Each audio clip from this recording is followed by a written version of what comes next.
The Spanish announce table. You have found Pro Wrestling's Best Podcast. This is episode 439 of the Spanish Announce Table. Pro Wrestling. We love it. You love it. That's why we should be wrestling friends. And we want to talk to our wrestling friends. We are going to do that here tonight. If you are live with us in the YouTube chat, it is Thursday night, the 15th of June. Here, if you're listening back later, you can always join us live during the YouTube chat with us along, or you can use hashtag tweet the table throughout the week on Twitter and tell us your wrestling thoughts, and we'll read them live on the show like we're going to do a couple here during this episode. And Tom, are you ready to talk about some wrestling with our wrestling friends? Yeah, I tell you what, this feels like the last week before shit gets crazy, doesn't it? Like this feels like next week is another. Well, so Friday, Rampage, no big deal. Saturday, the debut of Collision, which we'll talk about later. CM Punk. Then next week,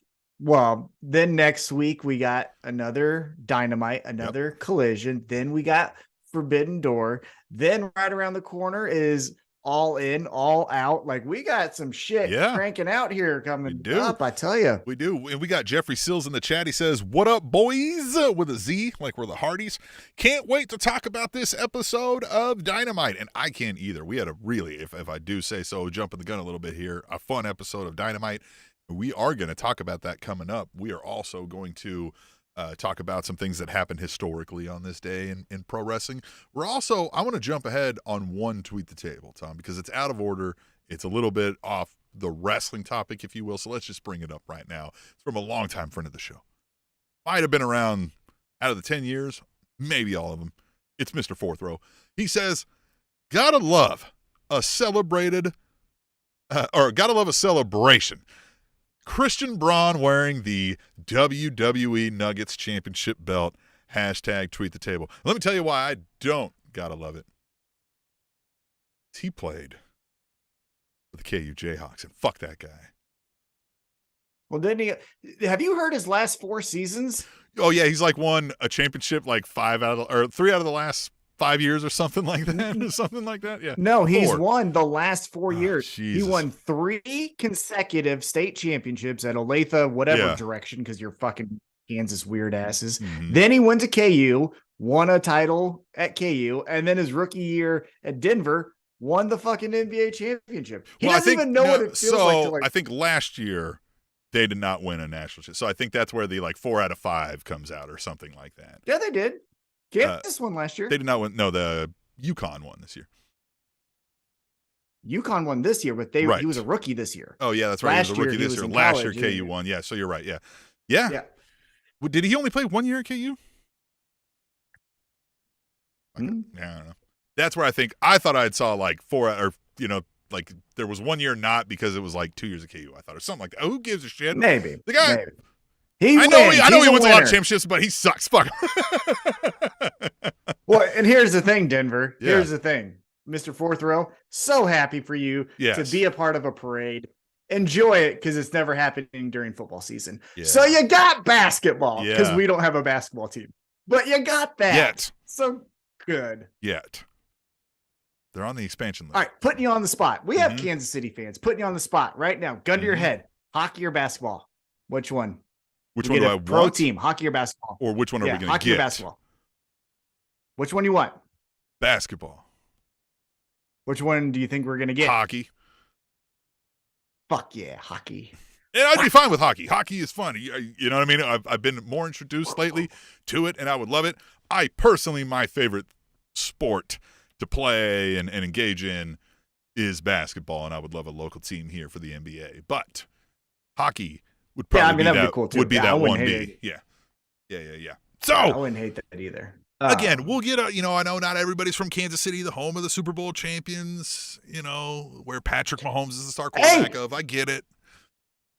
Mr. Fourth Row. Yeah. Oddly enough, so your basketball team celebrates with a parade. Our football team is getting their Super Bowl rings tonight. Yeah. Same. Except this is our second in 4 years, right? Yeah, isn't that fun? Jeffrey Steele says KC has a rich history in basketball, and yes, it does. It absolutely does have a rich history in basketball, and that's why it would we would love it back here. But let's talk about pro wrestling, Tom. Can't say Kings. We're going to talk about present day pro wrestling when we talk about AEW Dynamite, right? Which will lead us into conversations about future pro wrestling and where AEW Dynamite is going. Yes, but what we haven't covered then, so we should cover first, is what happened in the past in pro wrestling. Seem skeptical, Tom. We're going to see what happened in pro wrestling history throughout June 19th through the June 23rd. Yeah? You excited for this? What are you up to? I don't trust you. What are you up to? We're getting in the Spanish Announce Time Machine like we always do. We're going to go see what happened in pro wrestling history. All right, let's start. Buckle in. Flux capacitor is going. Here we go. June 19th, 1994. WWF King of the Ring was held in Baltimore, Maryland. Owen Hart would win this event, proclaiming himself the King of the Hearts during his coronation ceremony. Owen Hart pinned Tatanka in the first round of the tournament. Made the 1-2-3 Kid submit to the sharpshooter in the second round, and defeated which wrestler in the finals to become the King of the Ring?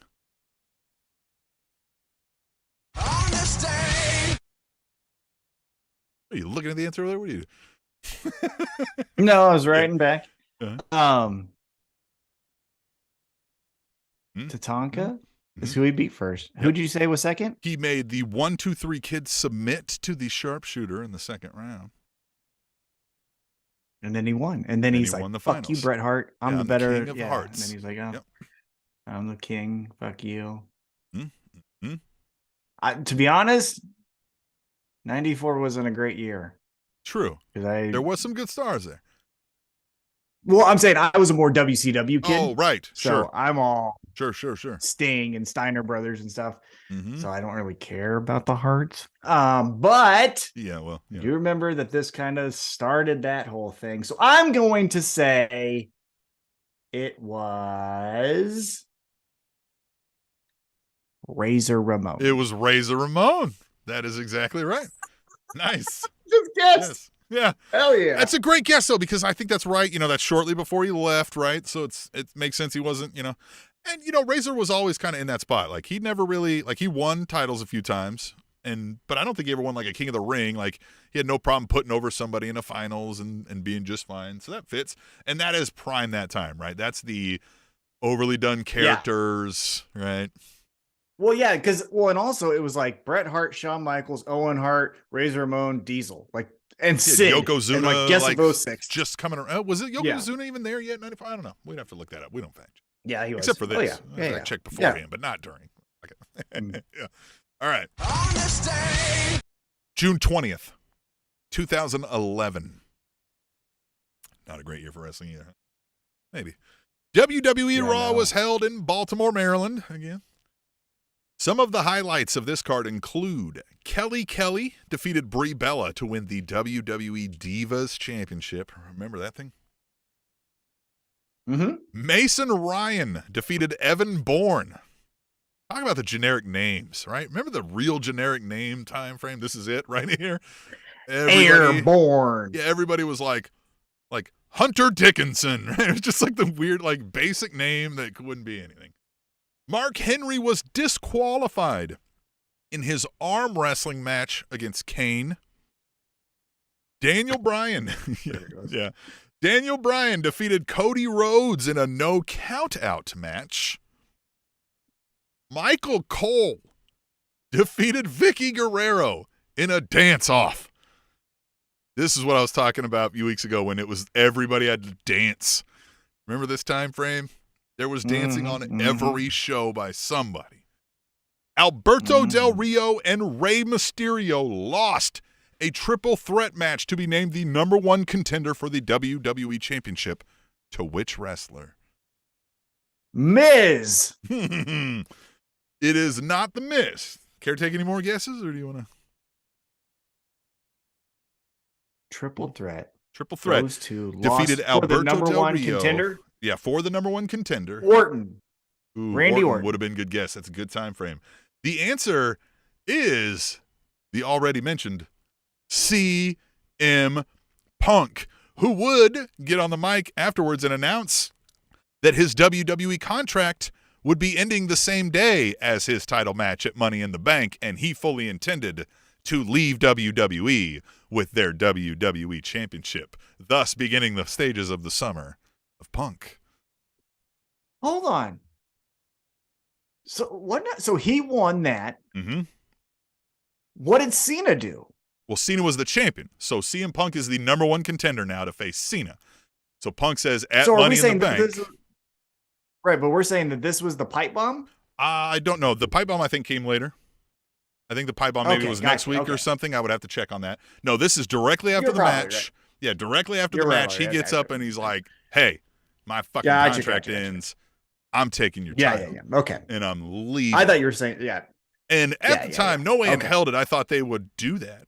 And they didn't. I mean, you know what I mean?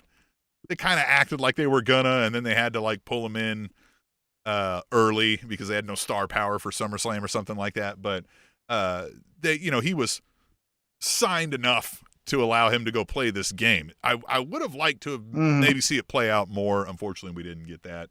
And then we know the rest of the story. I made news. I made news during the summer of Punk. Oh yeah, you tried to get him. Yeah, that's right. You tried to get him to show up to a Titan FC event. It made the front page of Meltzer fucking called. Yeah. Meltzer called us. And I was like, I ain't talking to that motherfucker. Because I sent out a tweet with it. No, it wouldn't have been. Oh, if he would have came, yes. But I didn't want to talk to Meltzer. So we're putting up the stage. It was after he won the title at Money in the Bank. We're putting up the stage. It's empty. I'm bored. I just take a picture of an empty chair next to the cage, and I say, hey, CM Punk, if you're free, come to Titan FC. And then he quote tweeted it and said, sounds interesting to me. And then it just blew up. That tweet got 10,000 likes and all that stuff. This is prime Twitter time. This is before Twitter kind of started falling off. Twitter was probably, I don't know Twitter's numbers, but this has to be one of their higher used moments, I would think, right? Everybody was on Twitter in this day and age. And there wasn't a whole lot of alternatives, right? Yeah. Yeah. And so Wade Keller posted it. And then I remember looking at the office phone, and there's a number from a place I've never heard of. So I was like, I ain't fucking answering that. Because you never know, right? Some fighters want you to come book them now. So I just didn't answer it. And then he left a voicemail saying, I am Dave Meltzer, was seeing this thing, wanting to know if there's any more information you could provide. And fuck you. He still ran a story. Way to be a fucking journalist. And then what I did not know the entire time is apparently Michael Chavello, who is friends with Punk and was the commentator for HDNet, he reached out directly to Punk, and they're trying to reach something like an agreement. But then that's when they pulled the plug early, and then he came back and did the title thing. Yep. What would have been? What would have been? Unfortunately, we didn't get that. I've said many times, I can deal without Punk, and I think it's overblown. The pipe bomb was great, but that whole summer of Punk, and people treat that like it was, the second coming of Jesus, right? I'm always but I wish we could have seen it play out more, because maybe it would have hit home better for me.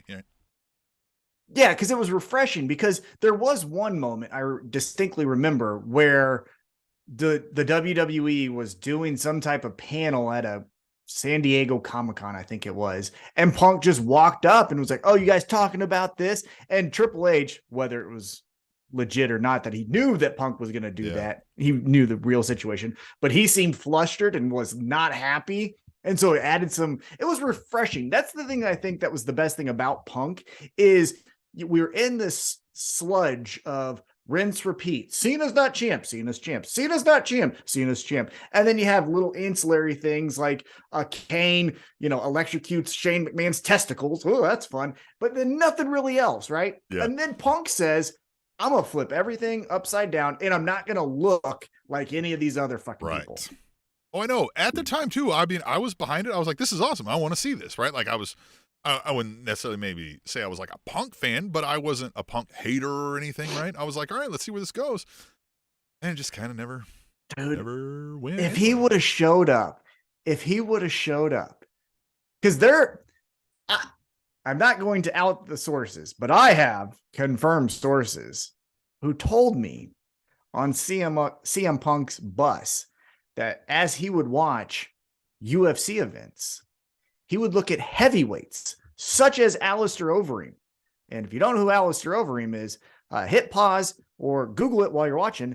And confirmed source said CM Punk was laying down in his tour bus and said, I could beat that guy. And then later we would find out he couldn't beat up anybody.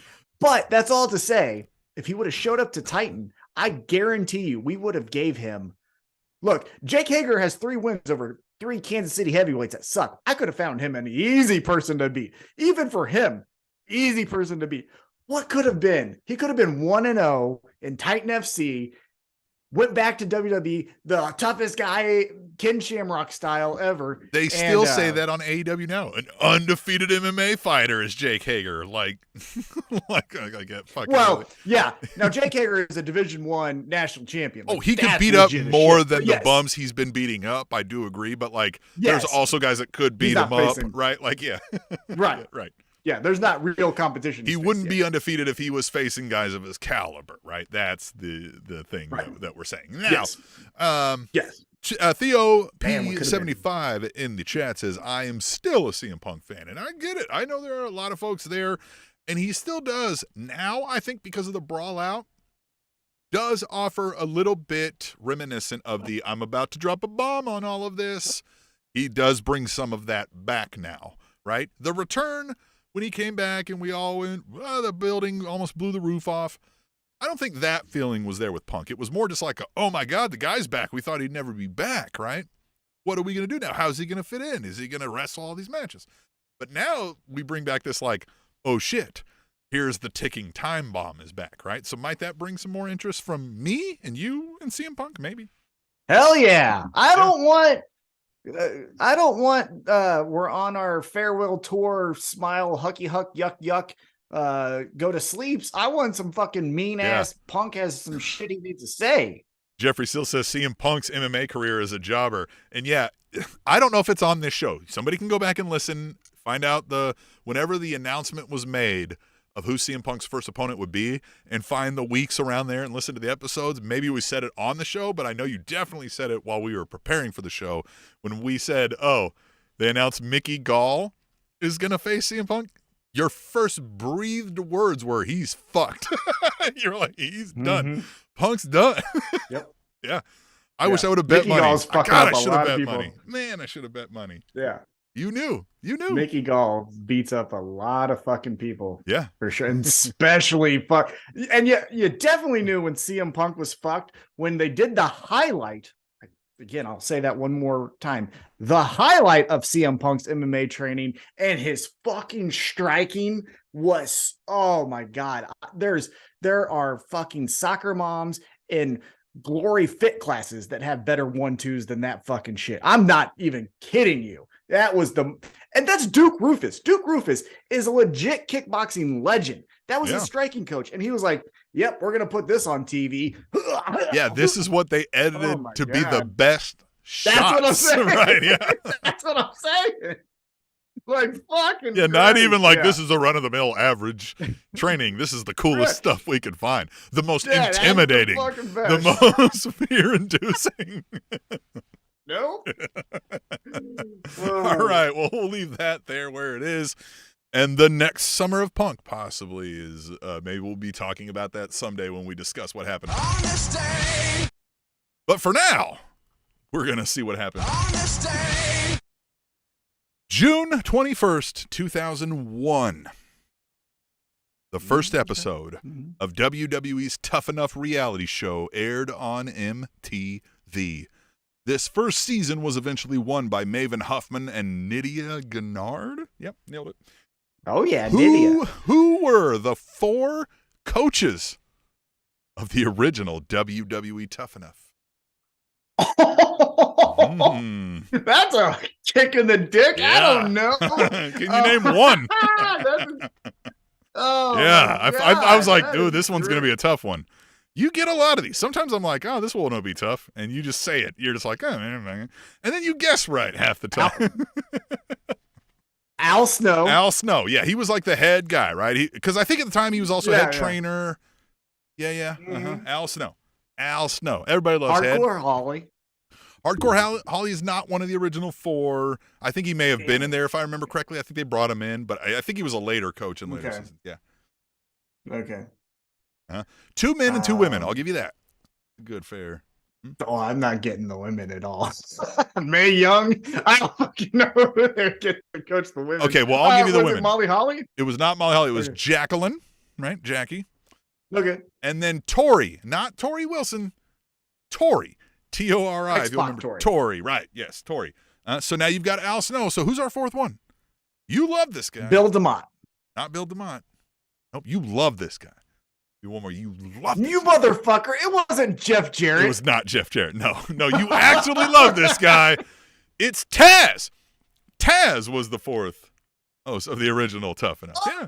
I wouldn't have been able to guess this shit either. Yeah. Yeah. Mm-hmm. Wow. Yeah. Kind of want to go back and watch it now. Yeah. Yeah. Yeah. Mm-hmm. I remember Al Snow because Al Snow was like a few seasons, right? Yeah. And again, I think Al Snow was like the main guy, right? Like he was the guy leading everything. But now as you said, I remember we get the shot of like Taz probably in a fucking leather jacket or maybe like a workout gear with his tracksuit, with his sunglasses, pissed off as these folks are coming in, right? He's standing in the line of coaches. Yeah, exactly. Looking like that. Lips all stuck out. Yep. Mm-hmm. Hey. Yeah, Taz. Yep, ready to just I'm going to eat every one of these people coming in. Taz. Tough Enough. Love Taz. It feels like a great failed experiment, doesn't it? Tough Enough. Has anybody ever really... I mean, The Miz kind of came out of Tough Enough, but I think he would have been around without it, right? He is, he was talking about wrestling in the real world, and he would have found his way there anyway. Well, from Morrison, all accounts... maybe John Morrison? But I feel like he would have found his way there, too. Yeah. Like, he would have found his way there, too. Maybe. Yeah. But Matt, and I'm going to butcher his last name because I don't remember how to say it, Capinelli, he passed away, unfortunately. Yeah. He won Tough Enough. And from all accounts, he was going to be a fucking star. But then he, Patrick Clark, passed. Was he on a Tough Enough? The Velveteen Dream? Yeah, later. Yeah. Mm-hmm. One of the new reincarnations of it when they brought it back. Yeah. Chris Nowinski, now he became famous outside of WWE. Correct. Now he's like but he had a future. He was concussion guy. He was good. Yeah, if the concussion thing wouldn't have been an issue, maybe we'd have seen him around. Mm-hmm. Yeah. Mm-hmm. Yeah, I'll agree with that. All right. Jeffrey Sill says David Otunga. David Otunga is another. Oh, okay. All right. Okay. All right. Nice.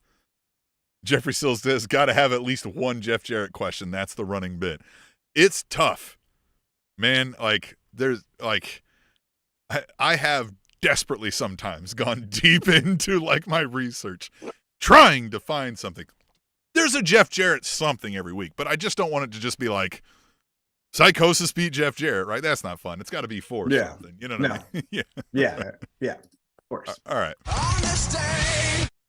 June 22nd, 1996, ECW Hardcore Heaven was held in Philadelphia, Pennsylvania. So this is not Jeff Jarrett. ECW. That we know of. Was he ever in ECW? I don't think he was. No. Not even the WWE reboot, right? Well, that was happening during TNA. No. All right. Highlights of this card include Sabu defeated Rob Van Dam. A young Chris Jericho defeated Pitbull 2 to win the ECW TV title. Yep. Tommy Dreamer defeated Brian Lee in a weapons match, which isn't every match in ECW a weapons match? Yeah. ECW, it's like a hardcore, man. Okay, thanks. ECW Tag Team Champions, the Eliminators, wrestled in two tag team title matches that both ended in a no contest draw against the Bruise Brothers and the Gangstas. Taz defeated Paul. What? Do you know who the Bruise Brothers were? The Harris Twins. Yeah, a lot of people don't remember that was them, but the Bruise Brothers. Motherfuckers were legit. Taz defeated Paul Verlins, am I saying that right? In a shoot fight rules match. Yeah. Sure. Yeah. If it was a shoot. I love Taz, but come on. So a fight. That would be a fight, right? And then Raven pinned which wrestler to retain the ECW World Heavyweight Championship? In 96? 96. I forget this name associated with ECW, but it was there. Oh, well, that takes... I was going to say Terry Funk, but then that takes it away. You're close. I think you're on the right track. 96. So early in the ECW stuff, they use like Jimmy Snuka and Don Morocco and like Arn Anderson and Bobby. You mentioned Terry Funk, but there's somebody kind of similar. Terry Funk. Kind of similar. Some ways. No, because he wasn't. I was gonna say Jerry the King Lawler, but that was later. Yeah. I don't know. This is Raven was the champion and retained, right? So this person, to my knowledge, I don't think held the ECW World Championship, but maybe they did. But I don't think so. Maybe they did early. Maybe they did early. Terry Funk was my guess. It was Terry Gordy. Terry Bam Bam Gordy. You remember this? Like I forget again associated with, but he did a decent stunt there. Did Terry Gordy? I don't remember him. BOP says Johnny Polo. Well, I mean, yes. Yeah. I would love to see Raven come out and like bring Johnny Polo back for an event, right? To just show up as like an aged Johnny Polo. Dude, Raven is such a fucking before his time character. Like he was so revolutionary. Like, I joke around back when we were talking about Kevin Nash one week, and Kevin Nash was like, I was the closest thing to Tupac, and it was like, sure, right? Yeah. But in the 90s, like 96, first of all, we had New Jack, right? He was probably the closest. Right, yeah. In fact, he might have been more Tupac than Tupac. Yeah. But Raven, I mean, you want to say a wrestler that represented something. Grunge and Raven were one and the same. And that's his prime. Perfect. 96, the 95, 94. I'm 14, 15, 16 years old. I had flannel shirts, right? And the ripped holes in the jeans. And so Raven, especially where I grew up, we didn't always get ECW easily. Like I had it sometimes depending on the cable company my parents had at the time. And so Channel Raven, 96. I don't know. Well, yeah, sometimes you have those squiggly channels. Yeah. Well, that's how I caught every pay-per-view, of course, and other things that might have been on the other pay-per-view events not related to wrestling. Sometimes you get to see a nipple, right, in the squiggly lines. So crazy. Yeah, it's great. I don't even know where I was going with this anymore. Oh, but Raven. Even if I couldn't, if you would have asked me then, who's one of your favorite wrestlers, I would have been like Raven. Just because of that, right? Just because of what you're saying. He captured the feeling of the moment, for sure. Spot on. And that's what everybody said, too, is he's not that guy. But he did it so convincingly. People are like, he is not the, I'm going to soak in the quiet, woe is me, let's take some heroin guy, right? They're like, he's not that at all. But he played it so well, so perfectly. So amazing. Yeah. And I mean, we could do a whole episode on just Raven's career. Jeffrey Sills says, I wore Jinko jeans too, and fuck yes. Oh, hell yeah. I had a big wallet chain hanging off of that son of a bitch. You had some some low-cut Pumas. Get the fuck out of here. Mm-hmm. When these kids had style. Yeah, because in 97... Because then 97 is when he really made his mark on the national scene, because that feud he had with Diamond Dallas Page. Oh, I remember it was on MTV. They were doing something with Diamond Dallas Page, and Carson Daly was interviewing him something, and Raven hit him with a fucking stop sign, and everyone was like, what the fuck is this? And I was like, hell Nobody's smarting them up. Yeah. Yeah. Yeah, that was the shit. Yeah, and Jeffrey still says Raven is also a certified genius, which I think is also not mentioned a whole lot either. But I think, he's one of those that he's a real brainy guy. Same. Yeah, same. We all know. We all know that. Jeffrey Sills, Theo, Tom, Tim. Right? Yeah, we all know that. All right, well then let's move on. Enough ECW talk. Let's find out what happened. On this day, June 23rd, 2004. NWA TNA held their 99th weekly pay-per-view from the Tennessee State Fairgrounds Arena in Nashville, Tennessee. You motherfucker. What? America's Most Wanted, Chris Harrison, James Storm, defeated Kazunari Nosawa and Kazushi Miyamoto. Nailed it. To retain the NWA Tag Team titles. Trinity defeated Desire in a stretcher match. Jerry Lynn defeated Scott D'Amore. AJ Styles and Jeff Hardy wrestled to a no-contest draw in an X Division title match. Dude, do you remember that? No. That was when Jeff Hardy got fired from WWE, and that was his first thing outside of WWE. No one knew that he came. Yeah, that was crazy. I got to go back and watch it. Right. Yeah. Jeffrey Sills is already guessing in the chat. Yeah, as he should. Ron Killings wrestled to a no-contest draw in an NWA World Heavyweight Championship match. Against which wrestler?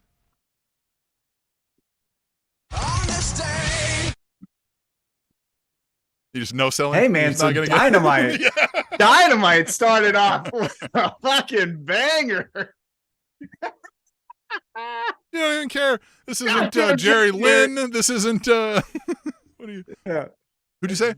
Jeff Jarrett. It is Jeff Jarrett. Tom's favorite wrestler. I always got to make sure we know what Jeff Jarrett was doing.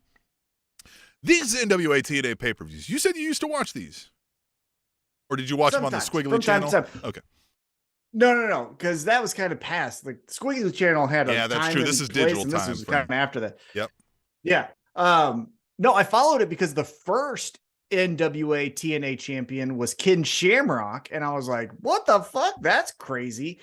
Because he had just got his ass kicked by Tito Ortiz. And so I was like, oh, he's going back to wrestling? That's cool. What's this? I never heard of that. And then, as we were just talking about ECW 1996, Raven was also hanging around this time in TNA, and I was like, well, I got to see what the fuck he does. And obviously I knew of Jeff Jarrett, but didn't give a shit. But like, so there were some people there that I was like, well, that's interesting. Like Scott Hall showed up one time, like Jeff Hardy showed up out of getting fired from WWE. So it kept me interested enough. And then, it aired on Fox Sports Kansas City, whatever your local Fox Sports was. Yeah. After the best damn sports show period. Remember that with Tom Arnold and all of those? Show. It aired after that. Yeah, it aired after that for like 30 minutes. It was like a highlight clip show. But yeah. Nice. So I'd watch it from time to time.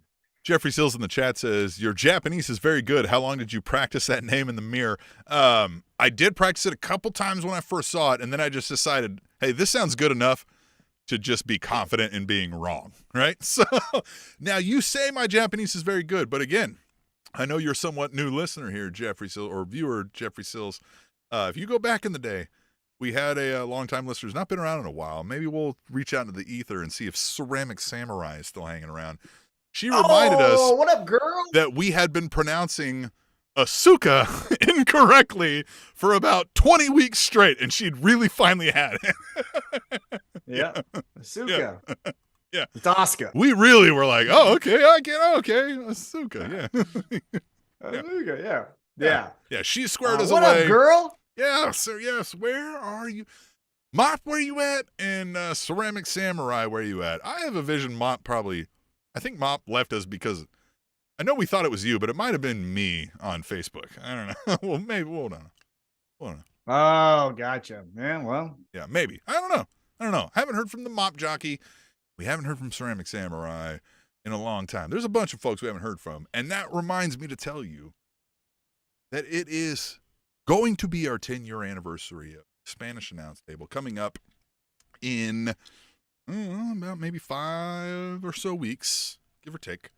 So if you've ever listened to the show, if you've ever participated, if you've ever been a contributor, if you've ever loved us, you've ever even partially liked us, hit us up.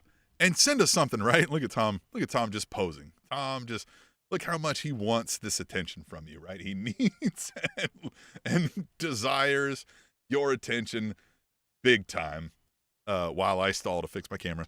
Tom needs your attention. So send us something, emails, send us a video clip, send us something to reminisce with us on that 10-year anniversary, and we'll play it and we'll respond if need be and whatnot. We just want to hear from our wrestling friends. We miss some of you. We like those of you that are with us here. Of course, if you're not a long-time listener, if you're new, do it as well.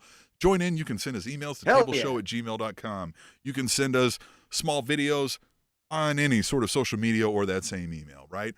Or you just, if you don't know what to do and you want to bat some ideas, hit us up and ask us. We just want to talk to our wrestling friends on that 10-year anniversary show coming up soon. So that was on this day, Tom. We've seen the past. We will be talking about the past in that day when we talk about our 10-year anniversary. But what happened in present day, Tom, with AEW Dynamite? AEW Dynamite, I tell you what, was a banger of a fucking show. Yes. And let's get right into it, because they started it off with a, God bless it, World Championship title eliminator match, which, okay, you could say we've had those issues. However, the thing that was more noteworthy here is we got an MJF match on Dynamite. Yeah. I think that was the more noteworthy thing than the title eliminator thing. So we get MJF versus Adam Cole. Again, a title eliminator. If Adam Cole beats MJF, then he does get a championship, which makes no fucking sense, but we will get past that. Pro wrestling. So, Tim, there's a lot to unpack here, but first, overall, what did you think of the match? Well, the match, when all said and done, I remember at one point, I think about before the midway point, thinking, all right, like, I think they're doing good, but the crowd doesn't seem quite into it. And then after that moment, I was like, shit, all right. Like, they went into all the things they had planned, right? And they fit a lot in here, man. And this is what we talk about. When we talk about, you do not have to do the flips and shit with every move and talk about everything and keep my attention that way. I was so more ingrained in the back and forth in the storytelling of this match, right? The working on the body parts, the snubbing of the nose from MJF towards Adam Cole and acting like he's a chump by and large for long, for portions of the match. Sort of that MJF then getting in trouble and realizing, oh fuck, now I've got Adam Cole throwing haymakers at me and I can't keep up, right? Like we had all these kind of twists and turns in there, and then the ending, being what it was, which I don't know if you want to kind of go over more in depth. Yeah, let's just talk about it. Yeah. Well, so the ending saw Adam Cole hit his finisher, go for the pin. We get a 1, a 2, and then the bell rings. And I swear on everything, because of how bad AEW's production is, I thought it was a miscue. I thought, fuck, how are they going to cover this up? Like, I thought someone fucked up. Oh, we figured it out. They've never fucked up. This has all been a plan for the long con for that moment. All of AEW's production issues have been for that moment right there, to make you think it was a production. Credit to them, because then they kept it fucking going, because randomly you would see the word no on your television screen for no fucking apparent reason. I did see more that does appear to be a thing with the broadcast issues in the truck. Like that's a signal that's supposed to show something in the truck. Don't go live to this screen, and they went live to that screen. That is 100% what it is. Yeah. Go into a production truck and you'll see all the cameras, and you'll see the ones that you're not supposed to, and it'll say the word no. So if you do go to it, you fucked up. Yeah. Fun times. That's a fun So season. Yes. And I like adding to the idea that this was a legit fuck up is all of the participants, including the referee, look legitimately bewildered at what the fuck just happened. Yes. Now, the thing that I thought was the most interesting, because this obviously has not been the first time that they have done a draw, 60-minute, 30-minute, whatever it may be, right? Or this, like, time just ran out in the pinfall. Like, that's been done to death a bunch, too. Well, but with AEW, what they typically do, what they didn't do in this case, which I thought was interesting, is more often than not, and I think actually in every instance but this one, the ring announcer, Justin Roberts in this case, would say 3 minutes. The competitors have 3 minutes. And like you would get time cues set over the PA, but they said none of that. They just, and then the bell rang. Right. So I thought that was interesting, because I do think if we would have got those time cues, more people would have been like, oh, yeah. So that they didn't do it was a great call from whoever made that. 100%. Yeah, it had to be a surprise, because that was what brought out the, like, no, it can't end this way. Like, if we would have got the countdowns again, Adam Cole would have been frantic and trying to make it happen, and MJF would have been stalling. Right. Kicks and all that. Right. Now, a couple things I want to talk about with MJF. One, you brought it to my attention. I didn't see it in real time because I can't read that well in the whatever font it was. Yeah. But he had an elbow pad that says Vince was right. Yeah, and he's which I thought is hanging it hilarious. He's giving the forearm to the face and shit of Adam Cole. It's right there for him to look at. I saw somebody complain online. They said, "Can't this guy not bring up WWF every time he speaks?"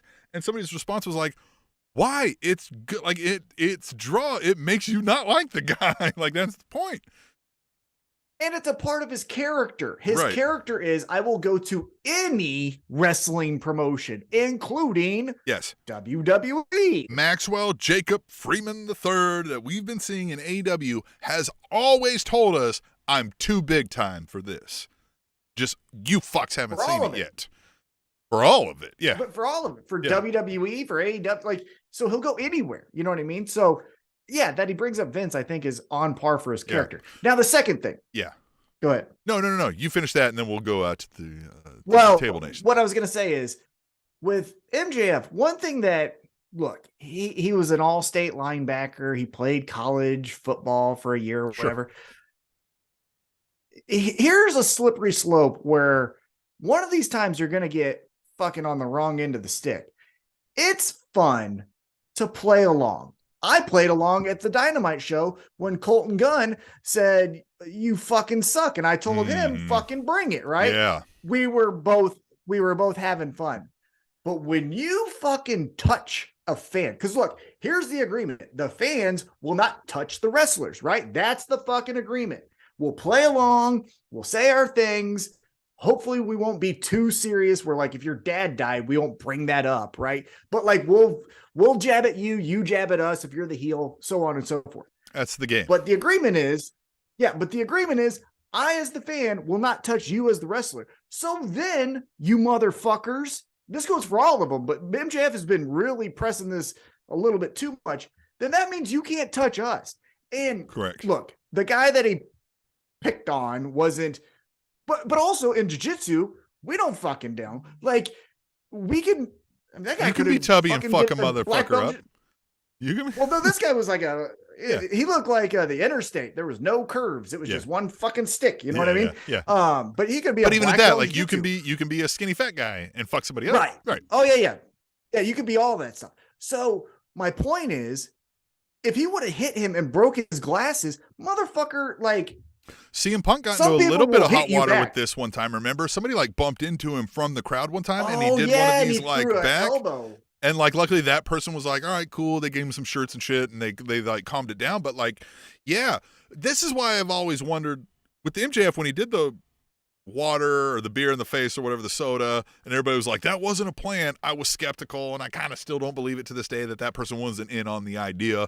But this kind of feels more like maybe this person wasn't in on the idea, right? Like, now, he did specifically kind of walk to him, and he was wearing a very brightly colored shirt, so maybe this was a bit. That's my hope for these segments, is we're all getting worked. Well, that's my hope too. Right. But if it's not, motherfucker, like, just even hitting the hat. I know you didn't touch the person, but like, that's enough to hold up some issues in legal measures, right? If that person wanted to say he assaulted me, because if you barely accidentally touch the guy, you've got an issue on your hands. Well, what I'm nervous for with these guys is taking case in point. Let's just say it was shark bait. Shark bait does not look. Yeah, you don't look at him and think this guy's going to twist me into a pretzel. And he absolutely will. Ruin. But he'll also ruin your fucking face. Like, with a 1-2 that you won't see coming. Yeah. So my point is, it would really suck for MJF to be big, bad, I'm the heavyweight champion, and then have a fucking broken nose. You can't go to Forbidden Door because you touched the wrong fan, which you shouldn't have done in the first place. That's all I'm saying. Fucking, maybe you're right, and I hope you are, but if you're not, that shit needs to stop. That shit needs to stop. That's too much. Yeah, I agree. I hope we're getting worked. Those are my two things. And Theo P75 in the chat even says, yeah, there should be more plants in the stands for wrestlers to interact with. Yeah, more of this if it's a work, right? And we're just, right. But you also, that's a line to walk, right? Because you might be encouraging, we've discussed this. for better or worse, I don't intend to demean folks. A large chunk of pro wrestling fans are often not on the highest end of the IQ scale. Right? Oh, Tim, I will say, if you started to do this in anything, if you started to say Travis Kelce's going to throw his flag at a fan in the crowd, you're probably going to get something thrown. You know what I mean? Beer bottles coming back your way. Right. Yeah, don't do that shit. Don't do any of this shit. People are unstable. Don't fuck with the people. Right. Yeah, because that's the thing that this is specific more to pro wrestling than what I was just talking about with fans at live events. But like, you know, we talk about how fans need to be more kind to wrestlers with or just with sports athletes or wrestlers, where it's like, don't go shoot on them, right? Don't go like, hey, so I heard your father died of colon cancer, bitch. Like, right. You know what I mean? Yeah. Respect personal space. But then that's a two-way street. Yeah. But then that's a two-way street. Then you don't fucking, call 100%. Me a virgin, whatever. But like, we need to get a little bit better on both sides. Like you said, Travis Kelce doesn't want to be accosted every time he goes out in public. Travis Kelce would do well to not talk shit to random, civilians, if you will, as he's going about in public, right? Yes, that is the trade-off, right? Yeah. Like, hey, you don't, that's the thing too, is with live fans, these people are coming out to an event. They're hyped up. They're probably boozing. They may have smoked on the way. They may have done some Tony Khan, right? You never know what's going on with these folks, and they're unstable. Well, yeah, bright lights make them want to do something crazy that they've never thought they would do. So, yeah, that's all I'm saying. Is just if it is a plant, maybe cut the shit. But if it isn't a plant, stop the shit yesterday. To kind of go back into this match, Jeffrey Sills in the chat here said this MJF and Adam Cole match was a banger.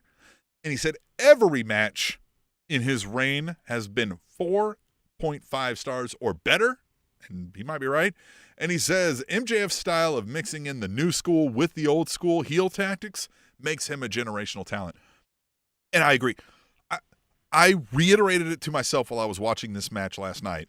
MJF is 1A, 1B, 1C, 2A, 2B, and 2C, my favorite wrestler in pro wrestling right now.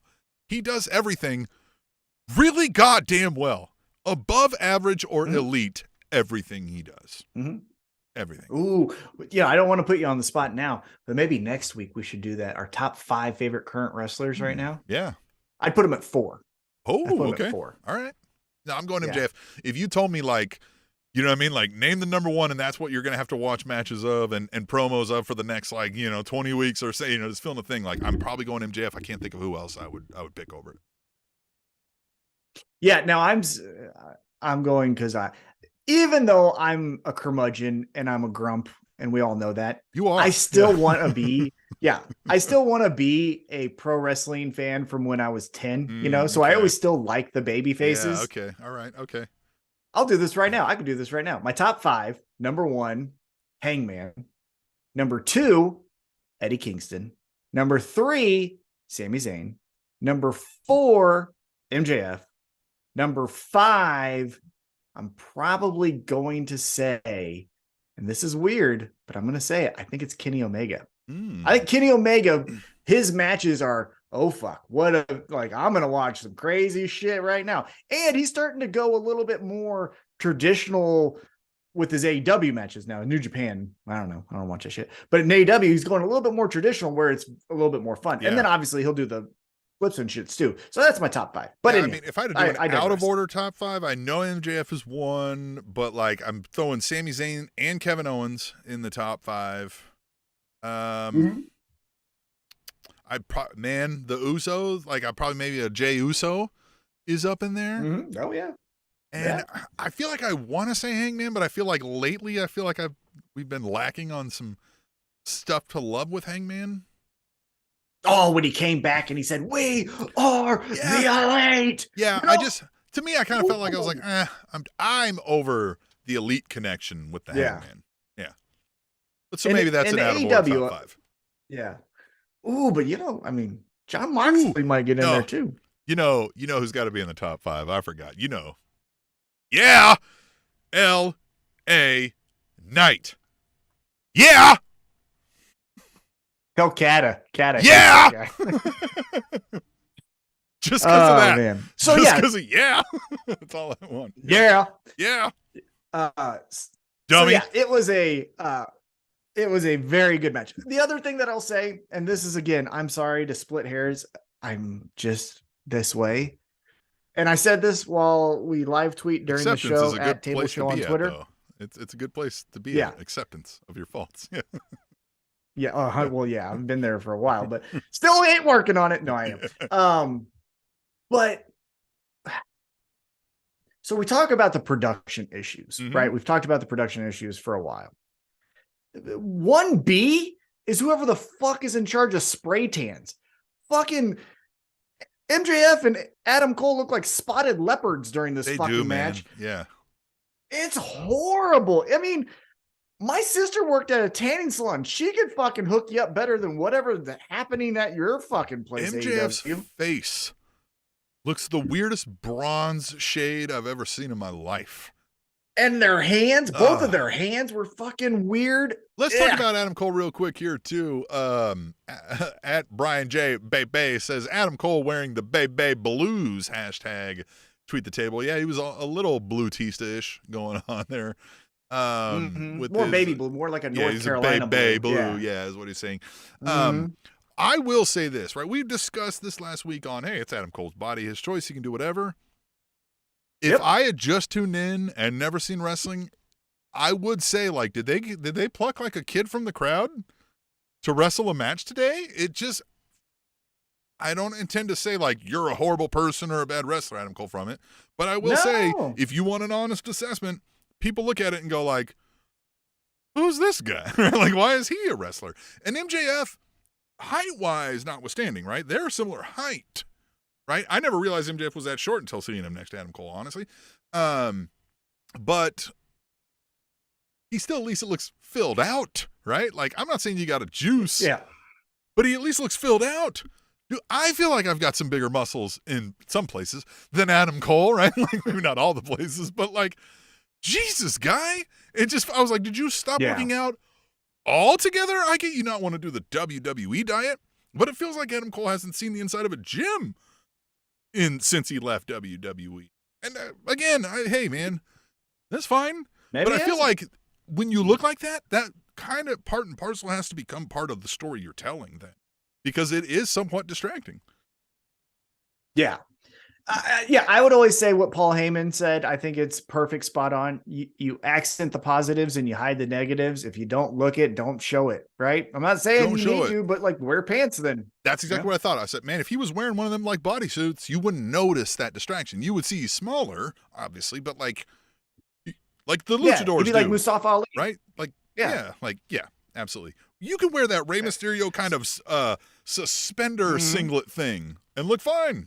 Rey Mysterio even is more full than Adam Cole, but you know what I mean. Yeah. Well, yeah, he's had different bodies. But anyhow, so let's get to it. So again, they go 1, 2, 30-minute time limit. So that is the end of your match. Adam Cole then, bewildered, finds the microphone, and then just says 5 more minutes. Just like Bryan Danielson got 5 more minutes with MJF and their Iron Man.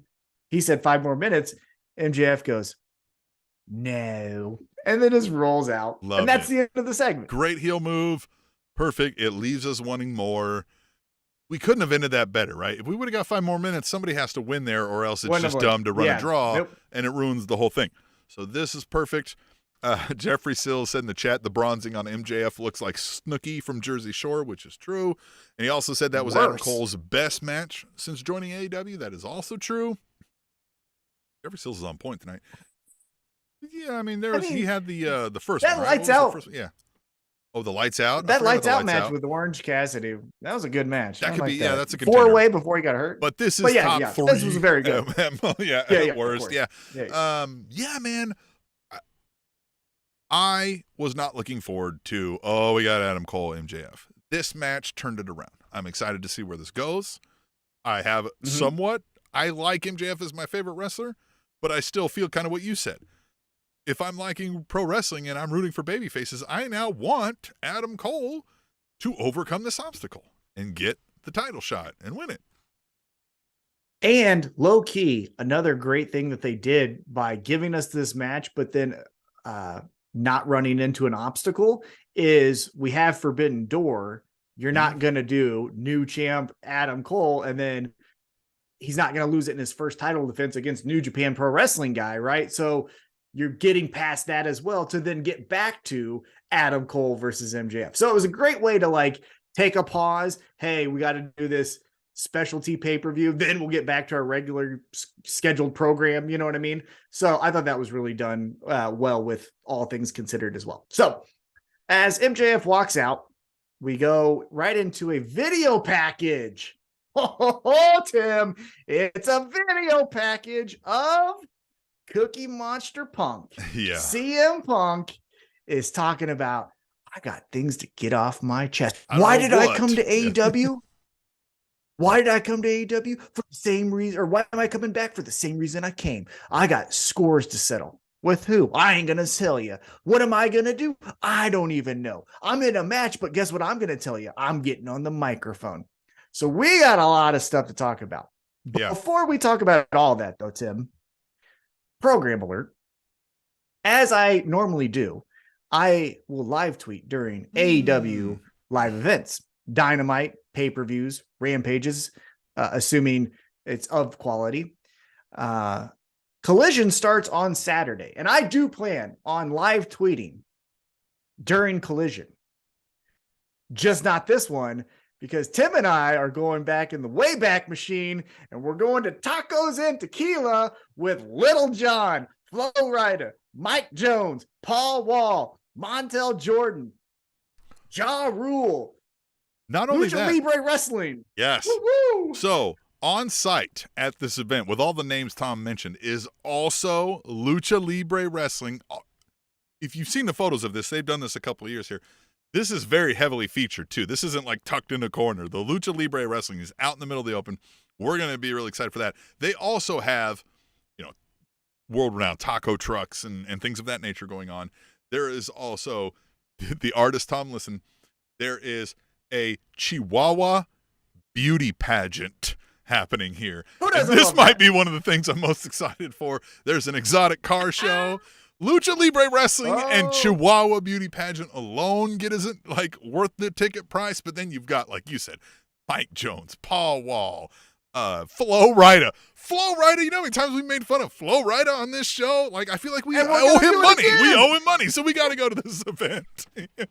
And we're going to make fun of him again. And the Spanish announce table is going to be there at the Tacos and Tequila. How great is that? I just love it. It's going to be so great. So if anybody's in the Kansas City area, Saturday, June 17th, find us, Legends Field. It's nearby the house. Come find us. Meet us up at the Tacos and Tequila Festival. We're going to be there live. Yeah, call us up, 281-330-8004.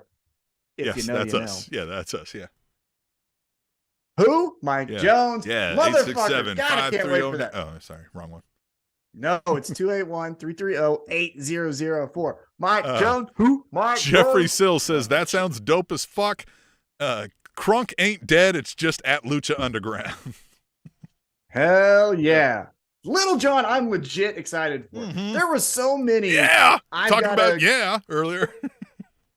Yeah, there was so many early sparring sessions where I wanted to piss myself knowing I had to go up against UFC caliber pros in kickboxing for 5 minutes, which 5 minutes is a long fucking time when you're getting your ass kicked. That Little John got me into a state of mind where like, oh, we're going to fuck some people up. Then it didn't happen, but I got there. I got into the fucking round because of Little John. Thank God for him. 2 p.m. DJ Ashton Martin, 3:15 Paul Wall, 4:05 Mike Jones, 4:55 This Is How We Do It, Montel Jordan, 5:45 that's the only song I know of Montel Jordan's. I think he plays that 8 times in the set. Fat Joe at 5:45. Lean back. Yes. Little John at 6:50. Ja Rule at 7:40. I didn't think that guy was still alive. Flo Rida. Murder. Yes. I can't wait. You know what? I'm wearing shell toes. I'm wearing shell toes to this event. Yes. Hell yeah. Those the little choker pukachil, what was it called? The little necklaces that they yeah, like those little shell chokers. Yeah, I got to get a ringer t-shirt with another t-shirt underneath it, right? Yeah. Oh, I'm going to get a Goldberg t-shirt. I'm going to wear a Goldberg t-shirt. Yeah. Hell yeah. We're taking it back to 2003, baby. Yes. Gosh. Dude, I hope, speaking of Ja Rule, we'll get back into the wrestling because we are going to talk about Collision and all that. But one thing, do you know what? So 50 Cent and Ja Rule obviously have that very famous beef that 50 Cent won. Ja Rule kind of then goes to the backseat, right? Yeah, they still hate each other, right? Yeah, sure. Yeah, why wouldn't you? But do you know what 50 Cent still does to Ja Rule? Oh, no. What does he do now? He'll buy the first 10 rows of a concert that features Ja Rule so that there's no one there. Wonder if he's going to be here on Saturday. But like no one's there. Like it's empty. And so like you go and it's like, this is weird. Why is no one in those seats? Yeah. Art installations and photo ops, salsa and queso competition. Come on. Exotic car showcase, handcrafted margaritas, taco chefs, the aforementioned Chihuahua beauty pageant is one of the things I'm most excited for. And of course, Lucha Libre Wrestling. I couldn't find Lucha Libre Wrestling when I was in Mexico for many days. I asked everybody. There was signs that they sold masks like you wouldn't believe. Tom, I saw 5 million Lucha Libre masks in like the 3 or 4 days I was there. And I kept saying, Matt, Lucha Libre? Where am I going? Where tonight? Lucha Libre. Where am I going? Everybody's like, huh? What? Huh? Huh? What? Who? What? I was like, God damn it. Are you hiding it from the gringo? Is that what's going on? Maybe. That's probably it. Yeah. I got gate kept. Yeah. Yeah. Okay, we're not letting this motherfucker in here. Yeah. So anyhow, back to AEW Dynamite. So CM Punk talks about he's got scores to settle and things to get off his chest. So on Saturday night, in the first main event of AEW Collision, it is going to be FTR and CM Punk taking on Rock Hard. The Rock is hard. If he doesn't come out to that fucking song by the end of this year, I'm gonna be pissed. And then Bang Bang, I'm cool. Hey, Jay if we White, got any music producer fans, let's get it whipped up.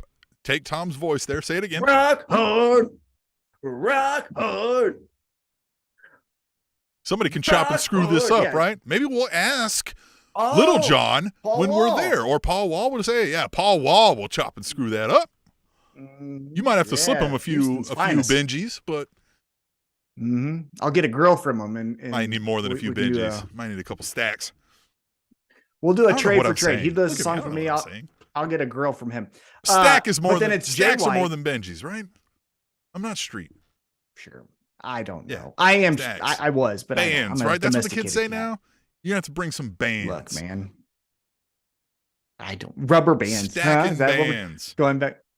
Yeah, rubber the bands. Bang Bang Gang, stacking bands with the Bang Bang Gang. Doo-doo.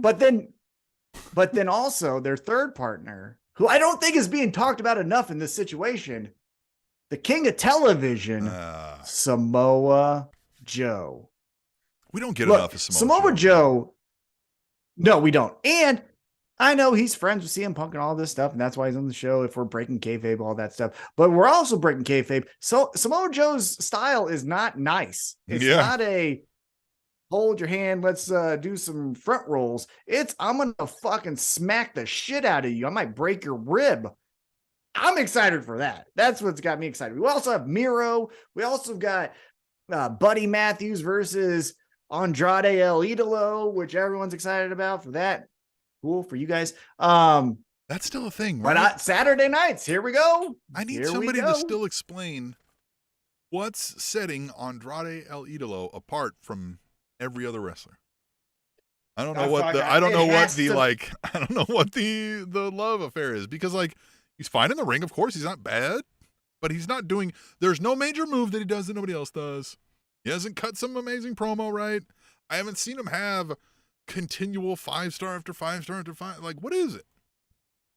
It has to be. This is what I've thought of. It has to be, at least from our point of view, me and you. It has to be where if it's an AEW fan who never watched WWE and Bryan Danielson comes over and we're like, Bryan Danielson's the shit. And you're like, well, what? And you're like, well, when he was Daniel Bryan, it has to be that. It has to be something that we're not familiar with that happened in Mexico. Yeah. Because I'm not. They're paying him for what he did, not what he's gonna do. Yeah, something. But like, there's just look. He's had memorable matches. Let's not forget that hardcore match he had with Cody Rhodes, where Cody Rhodes' back got fucking burned up on a flaming table. Man, so it's Cody not like Rhodes, are you all right? You're always getting fucked up, Cody. I think I'm detecting a pattern. I think. I think a little. Or does he like it? I think he likes it. Yeah. Mm-hmm. He likes it. He's probably got a dungeon. I wouldn't be shocked. Not that there's anything wrong with that. Hey, you know what I mean? Whatever you want to do. Hey, whatever your kink is. I don't give a shit. Yeah. Consensual. That's all we ask. Yeah. Hey, so let's keep it moving. Speaking of consensual, Sammy Guevara's having a child. He walks out for the first time since Double or Nothing. And he says, I'm excited. There's layers to that joke, Tom. I love it. That's good stuff. Yeah. And he talks about he's excited to be a father and he can't wait for the day that he's going to have his baby girl in one hand and the world championship in another. Here's the thing. We cheered the Washington, D.C. crowd. You're having a daughter. Great. Yay. But I'm not going to lie. When he said, and then I'm going to have the world championship in the other, we went boo. Ooh, yeah. So here is where a more seasoned veteran on the microphone would adapt, but out comes Darby Allin, and the first thing he says is, can't help but see that all these fans love you. And it's like, don't think that's the case. They didn't quite do that. Yeah. And that's the thing. Yeah. Tonight we went full court press and even outwardly stated it on we're turning Sammy Guevara face, right? We even said it out loud. Well, maybe that's the ploy, right? But, and yes, do I like Sami Zayn more than I liked Sami Zayn a few months ago? Or not Sami Zayn, excuse me, why did I keep saying that? Sammy Guevara. More than I like Sammy Guevara a few months ago? Perhaps, right? Perhaps. I think they're doing the storytelling well, right? It wasn't an immediate, like, I'm a face now, guys, right? We're kind of slowly getting there. I appreciate that. But I don't know that he's ever going to be like an over baby face that everybody wants to be the world heavyweight champion. And this sounds bad, and this sounds judgmental, but I say that strictly based on him having the most punchable face in pro wrestling, right? It's up there. It's up there. That's a bad reflection on us as a public, even, how I say that. Yeah. That's our fault for not liking him because his face is punchable. But I want to make it point that, like, it is what it is, right? And we don't like it. Yeah. Yeah. Look, Miz is still holding down that title pretty hard. But coming up close is Sammy Guevara. But at least with Miz, it's a punchable face, but you're like, you are handsome, right? You deserve to act like you're like handsome and have a model wife, right? Like, and you're rich. No. You get that. But like Sammy Guevara, you look at it and you're like, man, it certainly isn't the Golden Ratio going on, right?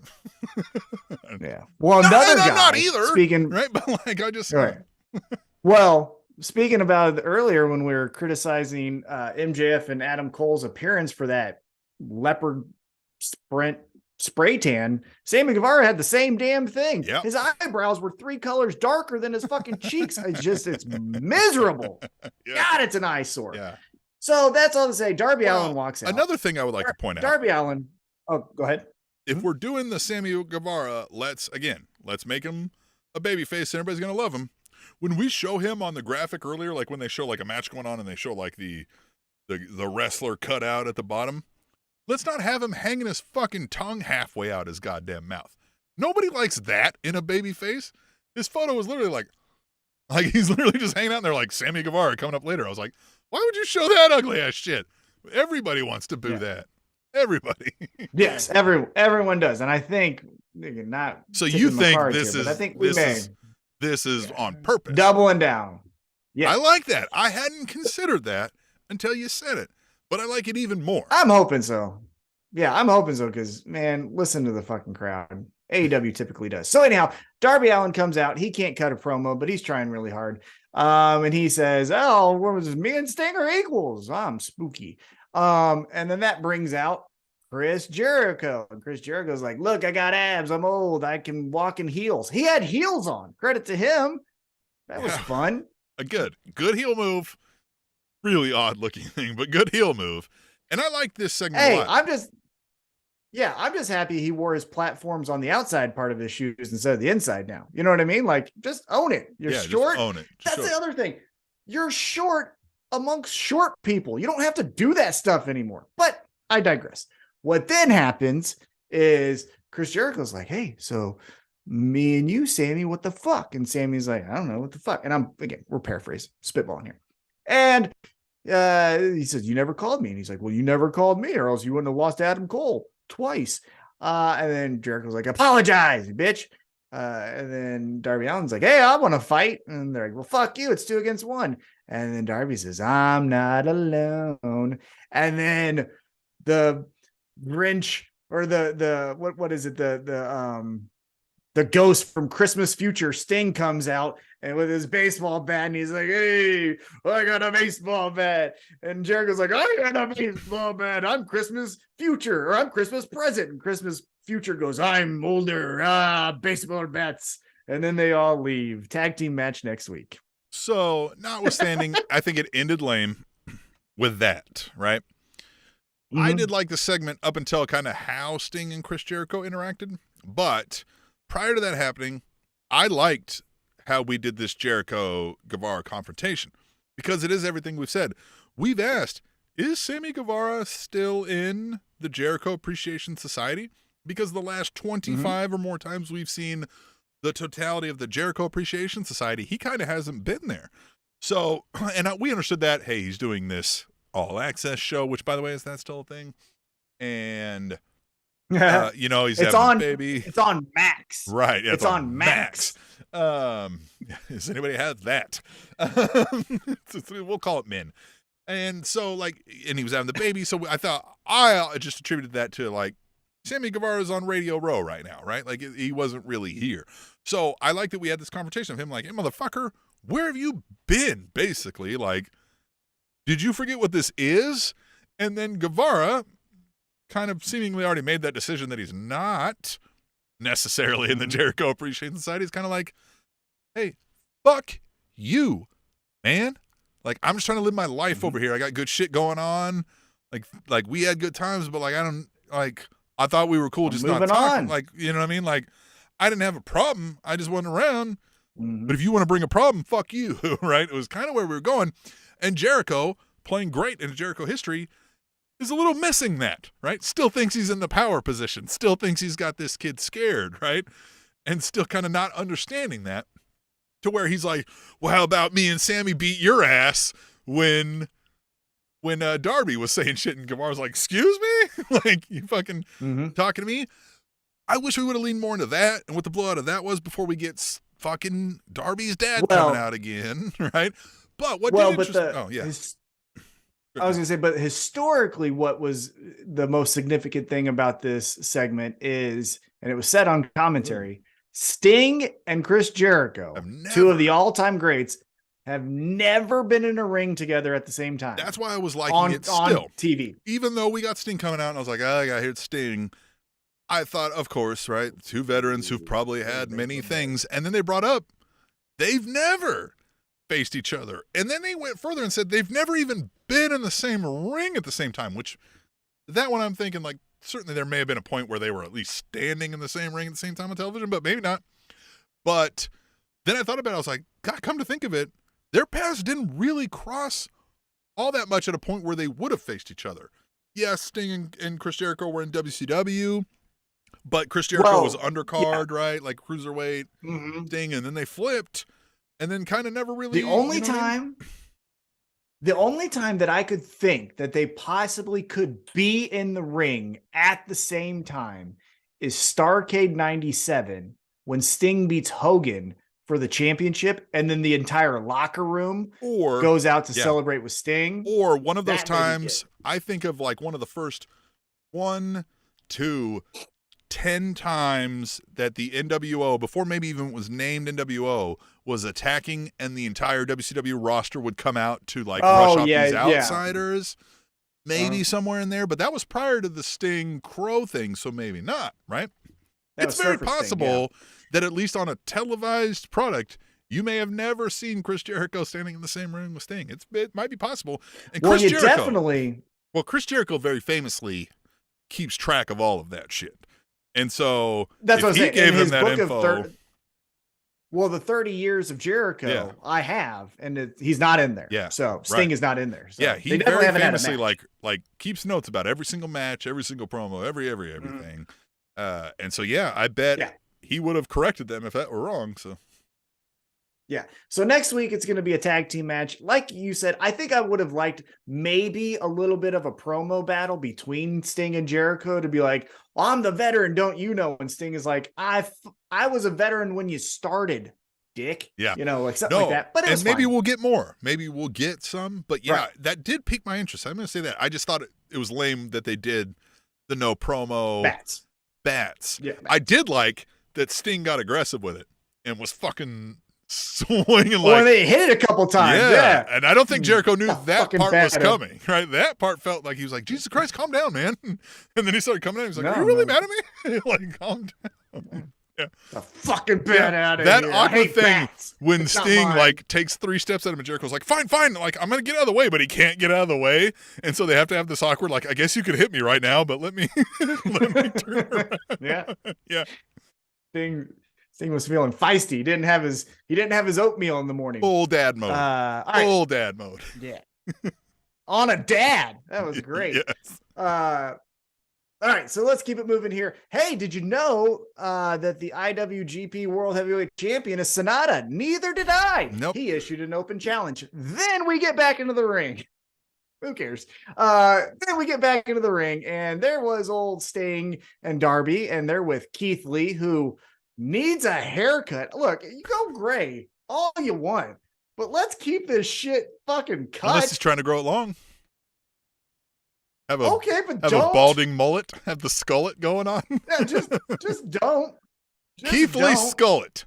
Skullet Keith Lee could be entertaining. Oh. If he went full skullet, like past shoulders, but the balding right? Let's go full skullet. Dude, I've already got a band in mind. You give me rock hard. The rock is hard. You give me front lead man, Juice Robinson. You give me bass, Big Bill Moriarty. And then you give me sexy saxophone, Skullet Keith Lee. That's the shit. Jeffrey Sills here in the chat says, I knew that about Sonata. Is that what he said? And he's actually pretty good. And I don't discredit that. Yeah, he probably is pretty good. It just like we don't watch it. We miss it when we don't know anything about the IWGP Heavyweight Championship, and he's like, open challenge for it. I'm like, well, I don't care who open challenges for it because aren't they just going to go over there and defend it? Like, I don't know what to do with that. Yeah. Well, and we'll get to who answered it here in a little bit. But we get Keith Lee, Sting, Darby Allin, Orange Cassidy taking on the Mogul Embassy. This was your standard fun AEW multi-man tag match. This Obviously, was too much. Babyface It felt like win here a little bit. It was too much in the multi-man department. This is where. Look, okay, so I'll read the names again: Keith Lee, Sting, Darby Allin, Orange Cassidy. Keith Lee can lose this so that the Mogul Embassy doesn't have to lose every fucking thing. And here's another fun fact. Sting hasn't lost a match yet. This is one where he could lose a match, but just never get pinned. But not lose it himself. Because you're eventually going to look at records, which they post, and go like, why is Sting 30-0 and never got a shot at the championship? Yeah, like, so have him lose here. I don't know. Mogul Embassy needs some stuff, and they just didn't get it. All right. So, let's keep it moving with other things that are mid. The Guns want to face the Hardys next week. Neat. Hold on. Can we talk about that Gun promo, though? I felt like that was fucking great. Their backstage segment with Renee was awesome. They nailed that shit. They are very 100%. Good. Yeah. Ever since they got that like match with FTR to win the championships, since then they have grown into that part of what they need to be. On all of that promo was great, and then the diss at Renee Young about her hair at the end, like, was just not Renee Young, Paquette, excuse me. But yeah, oh man, I'm telling you, they are so far rising on some of my favorite performers right now, and I wouldn't have thought that 8 months ago. Yeah, no, they're growing into the part that they need to be, and I definitely agree. Going back, the beard helps on the tall guy. The skull beard helps on the tall gun. Oh yeah, the one that tried to talk shit to me. Yes, beat your fucking ass, tall ass boy. Going back to what it's long gun and short gun, right? Yeah, yeah. Shotgun and handgun. Yeah. What's up, motherfuckers? Pistol and shotgun. Yeah, but we were talking about Keith Lee growing up the skull. Jeffrey Sill said, "Go Kimbo Slice." That's a good look. Go Kimbo Slice. Yeah. I like that. All right, so let's get back into this. So, you know how many times I've been called Timbo Slice in my name because of that individual? Really? Oh my God! More times than I can count. In the hundreds. Seriously? Very seriously. And every time I have about that reaction that you have. I would have never called you that in my life. Well, I know you wouldn't have. Yeah. Because one, you respect Kimbo Slice probably one too much, and then two, it's just a weak pun. It's a very week pun. Yeah, it's just dumb. You know what? I tried to be like Kimbo Slice. Did I ever tell you that story? Well, in what way? There's some ways you can't. 2007, 2007, 2008. Yeah. I would go to like backyards and fight people, and like we'd videotape it, and I'm like, because that's how he became famous. And I was like, I can beat people up. Yeah, be Tombo Slice. Yeah, easy. I didn't. Yeah, no, I did sometimes, but I didn't. Let's clarify. I didn't win them all. You got in plenty of fights out in public. However, they weren't like en route to like stardom. Yeah. Well, these were recorded. Yeah. I got knocked out once, but I knocked someone else out. And then there was plenty of video evidence in some of these cases, for sure. However, where it is like the prosecutors brought plenty of evidence. No, it was all consensual. Yeah, okay, I got you. All right. Mutual combat. I bet you've been in some non-consensual combat in public. Yeah. Oh well, yes. No, this was in college, Central Missouri. You would either like tell someone I went to school or went to class with, hey, down on Pine Street or whatever street it was, you want to go meet a guy who wants to fight you, and we're going to videotape it and like try to make it famous. And I was like, how big is he? You know, and they'd tell me whatever. Sometimes it was like, no, I'm not fucking fighting the center. He's too fucking big. Guy's 6'5", 400. You're like, no, thanks. Yeah. I'm not doing that one. Yeah. Some of the guys were more comparable. And so I was like, all right. And so then we would agree on like a Tuesday at, 7 or 6, whatever. And we'd show up. And like, what's up? What's up? And they get a half circle. And we would just be like, let's go. I like this. I hit someone Harley Race style with the left hand. Oh, the best punches are when you don't feel them. I turned that motherfucker over because I boxed as a kid. Turned that motherfucker over, and I just saw his whole fucking soul go to heaven. He just went and just fucking fell. God, that one I still love. I wish I had that. Anyhow, I don't. I use that one when I need a self-esteem boost. You say, yeah. When your boss chews you out, you're like, you know what, motherfucker. You know what I could fucking do to you? You know what I could fucking do to your husband? Yeah. TNT titles match was next. That felt very specific. Hold on. I'm just saying. You pulled that one out of a very specific memory. Well, but I'm just saying, I've had women as bosses. I'm not going to hit a woman. I'll hit their husband. You know what I mean? All right. So it's multiple specific. All right. I got you. Multiple specific incidents. Yeah. All right. Yeah, multiple. We had Wardlow versus Jake Hager. This happened. Yeah. I think the coolest thing about this was now, again, production issues. Wardlow wins. That's fine. Let's move past that. Of course. Post-match, though, Christian Cage and Luchasaurus are trying to cut a promo, but the sound doesn't work. So then we have to do it. He has to say it again. Yes. So then Arn Anderson, who sold initially, has to then kind of sell again, which he's a pro, so he didn't make it look too awkward. But like, fuck AEW. Like, are you guys wanting us not to like you? Because everyone on the front of the screen's fucking doing their job. Well, and again, you've got one of the best talkers, even still at this day, in the business. Yeah, that's something you need to highlight. So really missing that point really sucks.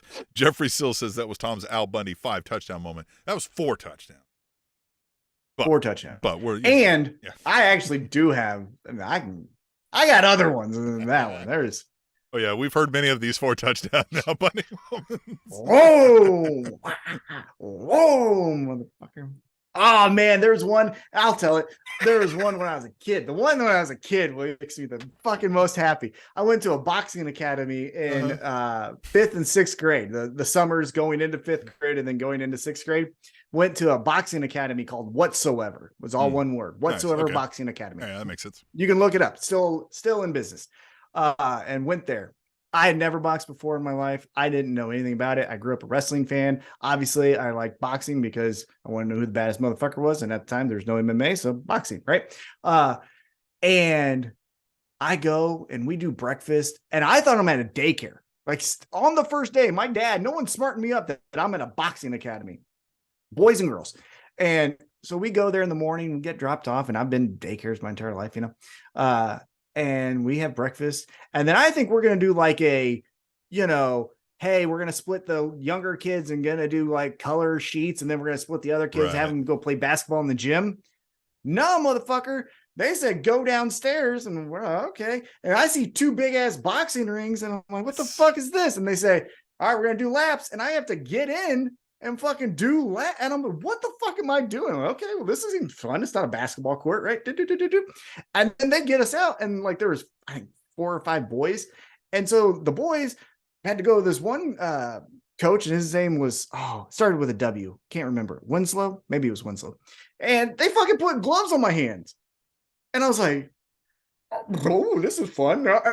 And I remember like doing this thing, hitting face kind of stuff. And they're like, hey, you and another kid. I was like, what the fuck am I doing?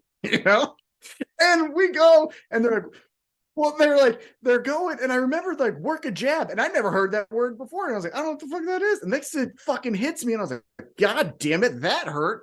And I just go and I just went 1 step, dip. And I don't know what I'm doing, right? But I just do 1 step, dip, and lead uppercut right to his fucking chin. And I swear it didn't happen, but in my mind, I knocked him out of his shoes. And that's my fucking Al Bundy moment. I was like, motherfuckers, fuck with me, huh? Who's a fucking man, boy? Oh, I thought I was the coolest fucking kid in the world. Oh, then I got my ass beat at the end of the week, though. Then they thought I was cool. Woo! This one fucking kid, a ginger with no soul, beat the fuck out of me. Oh my God. He beat me like I was fucking stole something from him. Yeah. He didn't care what was going to happen to me. Yeah, well, I know. It's probably Heath Slater who beat me up. Motherfucker. Anyhow.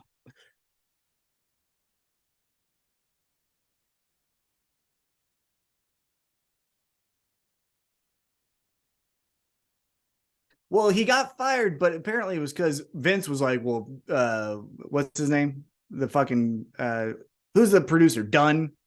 Whatever the fucking, was going to just keep doing it. We don't need the fucking guy. And they were like, no, we did. And then, right, yeah.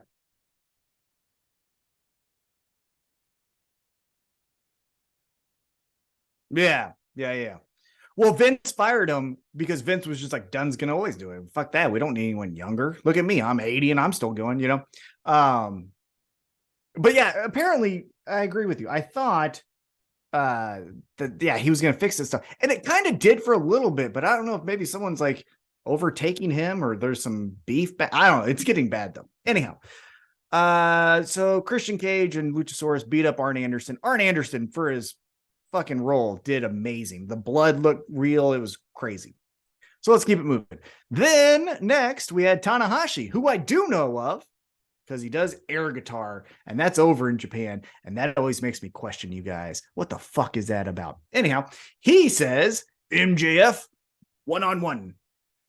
Okay. Then they go to MJF and they say, hey, man, Renee Paquette goes, hey, Tanahashi and you, Forbidden Door. And he just outright says, no.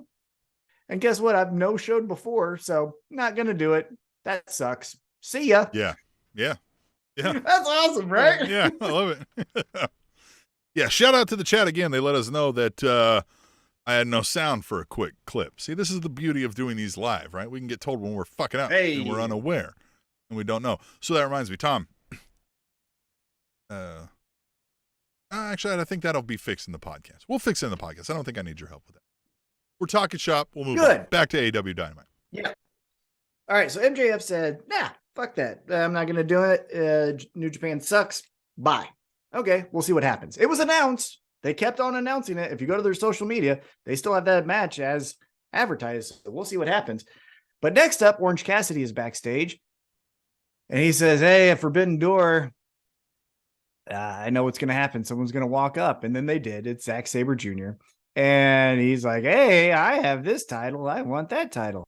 But then Daniel Garcia was like, hey, I'm in here. And I also, where's your pal Shibata?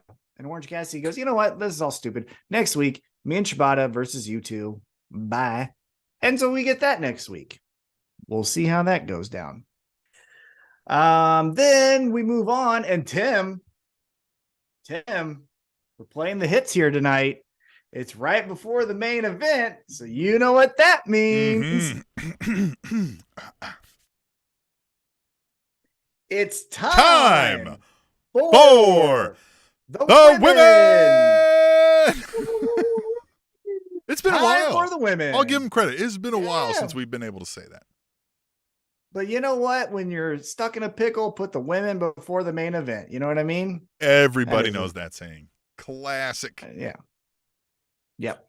Don't spend more than you make, and always put the women before the main event. Right. Yeah. No cop, no stop. You know what I'm saying? Yeah. Yep. Exactly. Right. Yeah. Yep. When you're up, you're down. It's made its motto. Yeah. Yep. Yep. Two birds, one stone. Yeah. Exactly. Right. Two birds in a bushel, or whatever the fuck. Right. Yeah. Yeah. Bushel in hand and sticks in the woods. Right. It's a Pope shit in the woods. You know what I mean? You know what I'm saying? Yeah. The Pope shit on a bear, guys. Yeah. Come on. Come on. Yeah. Does Steph Curry need a shooting coach? Come on. We know what we're fucking talking about here. Yeah. Yeah. TOP says I miss Alexa Bliss on TV. Yeah. Well, she's pregnant. She's pregnant. Yeah. We did not cover that in the news because generally I just leave personal things like that, like marriages and, pregnancies out of the news. But because I'm like, I mean, it's wrestling-ish, but who gives a shit? By the way, check out our Pro Wrestling's Best News, where we give it to you. Oh, it's the best. The best. Each and every weekday. If you subscribe to the podcast, you get it here, or you can find it at SpanishAnnounceTable.net, where we also implore you to subscribe. You get the newsletters, you get the Pro Wrestling's Best News, you get access to all of our content for free. It's the best. Absolutely free. The news is worth it. I give you a match of the day, which I hope would just spark your interest to check it out. I don't give you the link because, again, so many people consume wrestling in so many million different ways that I'm just going to not do something. So you go do it because here's the fucking match. But I give you a match of the day that I think you'll like, but the news is worth it to subscribe. So that is our plug there. But with this match, it was for the women's championship, Sky Blue taking on Toni Storm. Sky Blue's mother was in the front row. That was fun. And shenanigans, and Toni Storm gets the Texas Cloverleaf. Get out of here, Sky Blue. So what are we doing with Toni Storm? What's happening? Here? Man, I really wanted to like this Outcasts thing way more. I just felt like it had so much promise, and it still could. Obviously, it's not closed, I don't feel like, but it ain't there yet. Mm-hmm. Well, so here's my thing. I think the Outcasts are fine. Where's the fucking baby faces? There's no credible, I understand Jamie Hayter got hurt, and that's unfortunate, and I'm not trying to, but after the match, could we turn Jade Cargill babyface to eventually take down the Outcasts? If we have the Outcasts run through, body everybody for a few months, and Jade Cargill's now making the switch, right? She takes a little time off, but comes back. Hell yeah. And does the return and I'm back Triple H style, maybe even spit some water into the air. And then we're all like, fuck yeah, Jade Cargill's going to fuck Toni Storm up. And rightfully does. Yeah. That's what I would do. Yeah, did I say Jade Cargill? Did I say Jade Cargill or Jamie Hayter? Jamie Hayter's hurt. Jamie Hayter, right. Yeah, Jamie Hayter is hurt. Jade Cargill just lost, but I think we've been told again, wink, wink, behind the behind the curtain, she's going to take some time off, and rightfully deserving of so, Right. Yeah. Give her that Pretty Girls Walk Like This song, and then have her beat the fuck out of the Outcast. Hell yes. Yeah. Now, again, I think the Outcast. I want her to do the whole. I want her to cosplay Triple H's return with the leather jacket, with the denim cut off vest over it, right? The leather pants. Did he have leather pants? Tim, get a hold of yourself. Tim, get a hold of yourself. Now, my favorite babyface in the world, who I should have put in my top 5 if I'm being serious, and I fucked up, so I apologize now. But Willow Nightingale comes out for the save, but she hasn't been winning matches. She's been winning matches on ROH, which if you have the ROH platform, awesome. But if you don't, you don't know, right? So she comes out, but it's not credible because she's not winning on TV. So I love her. I think she's the best. Hopefully she's the one if Jade Cargill still takes extended time. But I feel as if the Outcasts are doing fine. It's the babyfaces who are fucking up. In regard to Willow Nightingale, they are missing the boat in that regard. Willow Nightingale got over 100% completely on her own charisma, just her own aura and charisma. That only lasts so long. If you do not strike while the iron is hot, as charismatic as an individual is, as much as you love their smile, as much as you love their energy, it's the diminishing dopamine returns there, right? Like, it's going to stop being so giddy and make you smile. The more times you see it, if there's nothing grabbing that emotion and pulling you along somewhere, and we're not getting there's no story. Right. Yeah, there's no story. So hopefully there is a story with her, because Willow Nightingale in the main event for AEW, she's the best. I co-sign 1,000,000%. Love it. Yeah. Love it. All right. So remember, Tim, how I told you Sonata is the champion. Yeah, everybody knows that. Yeah, Sonata. Everybody. And he issued an open challenge. Had a Hyundai named after that guy. An open challenge. Easy. There's a Sonata. There's a Honda Sonata. Well, I know, but it's not the same thing. I want everybody to understand that. I don't mean to demean, other cultures or races, etc. But you are. But I just Sonata, did. I mean, I didn't mean to do it, but I did. Yeah. But he issues. So here's the thing. This is where I want to talk this out a little bit. So he issues for his IWGP Heavyweight Championship title, which is their heavyweight championship title for New Japan Pro Wrestling. Says open challenge. Fucking stand up, right? Who wants this? And in AEW, we have already spoken for Kenny Omega, Bryan Danielson. Okay. But you're trying to tell me that Claudio or Moxley or Hangman or, there's some more main event guys. They're just like, nah. Darby even was like, nah. Jungle Boy's the one that steps up and takes it, which, I mean, Jungle Boy's Jungle Boy, but like, the thing is, here's where it comes. Sonata's going to win this match, which we'll do our picks next week. I'm telling you now, he's going to win the match because Jungle Boy says, Hook, as my best friend, I want you in my corner. And you know what that means? I'm going to lose this match and blame it on you, motherfucker. And so we're getting the Jungle Boy heel turn at Forbidden Door, Hook versus Jungle Boy, and all whatever it is, out or in, or outie. I'm a little worried about that. In this idea of like, we love Hook. We all love Hook. So you can't do the opposite, right? You can't have Hook turn heel on Jungle Boy because I just don't think it'll take, right? I don't think the crowd's going to let you tell them to boo Hook. Yeah. So Jungle Boy is great. That one would be what people aren't expecting, right? He's Jungle Boy. Look at his hair, his baby face. He gives the Kansas City comp punt. Great. But as you said, we got to get the blow off for that. And either one of these guys losing, it doesn't feel like it does them a whole lot of favors, right? I know we tell and you can, where both guys can look good, even though one loses. But I feel like they're both at kind of a critical point where, hey, we've got to do something or we're going to forget about them. And so I feel like the loser of this is going to get Janetti'd a little bit, if I can use a term like that. No, I get you. I think the one thing that's being missed with the Hook character is just like this. Instead of, so Hook does the fist bump or handshake, whatever it was. Excuse me. I think it was a fist bump. Dude, as you all know, I collect action figures now. Yeah. New hobby of mine, right? Hook has an action figure coming out that they announced at Double or Nothing, where the ultimate Hook action figure will have chips. Well, wouldn't that be fucking cool if we still had him having chips? Hand him a chip as the acceptance. Like, be more than just should be the silent killer guy. And in fact, man, like, I personally, I know the Hook train is still rolling, people still love him. I personally have already begun some of this as what I've said to you. Like, it's kind of falling off if we don't do something quick with it. Right? Mm-hmm. Some of the cool things that could have lasted, even though you were spinning your wheels and not necessarily doing major storylines, is things like the chips. But another thing I think I want to address with the Hook character is one of the reasons we like Hook is because of that silent demure, but he's the cool guy in the room, as we've discussed, right? He's got that swagger. He's cool. He can't be bothered. He's cool. That guy, I'm going to be real honest here, isn't hanging out with a real life personality like a Danhausen.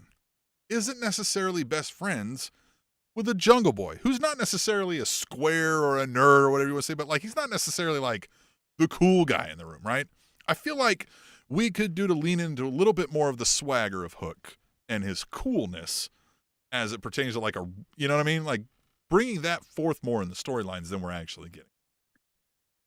So it's happening too quick. Like he'd hang out with cooler guys. You know what I mean? Right? Like I don't. Well, but with Jungle Boy, look, he's going to be on the cover of every teen magazine, right? Right. And they're similar age.